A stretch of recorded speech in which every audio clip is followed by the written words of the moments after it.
हरभऱ्याच्या पाल्याची भाजी तुम्ही कधी खाल्ली आहे का? खायला खूप भन्नाट लागते. चला तर पाहूयात कशी करायची. हरभऱ्याचा जो पाला असतो तो छान असा उन्हामध्ये वाळून आपण स्टोअरसुद्धा करू शकतो. जेवढी भाजी करायची तेवढी एक वाटी मी हरभऱ्याचा पाला घेतला. त्यामध्ये बेसन पीठ टाकून छान असं मिश्रण तयार केलं. वाटणामध्ये हिरवी मिरची, लसणाचं वाटण तयार केलं. टोमॅटो, थोडेसे कच्चे शेंगदाणे छान असं तेलामध्ये परतून घेतले. छान तेल सुटेपर्यंत परतून घ्यायचे. त्यामध्ये 1 ते 1.5 तांब्या पाणी टाकायचं. छान अशी उकळी येऊन द्यायची. त्याला उकळी आल्यानंतर आपण जसं बेसन करतो घट्ट बेसन त्याच पद्धतीने छान अशी ही भाजी होते.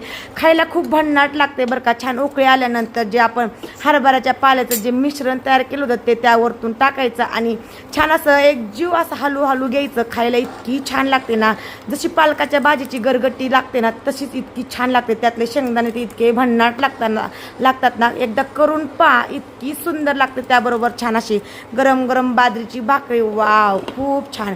पहा, एक अशी छान अशी उकळी येऊ द्यायची. खायला इतकी छान लागते ना. चला, कशी वाटते कमेंट करा आणि सबस्क्राईब करायला अजिबात विसरू नका.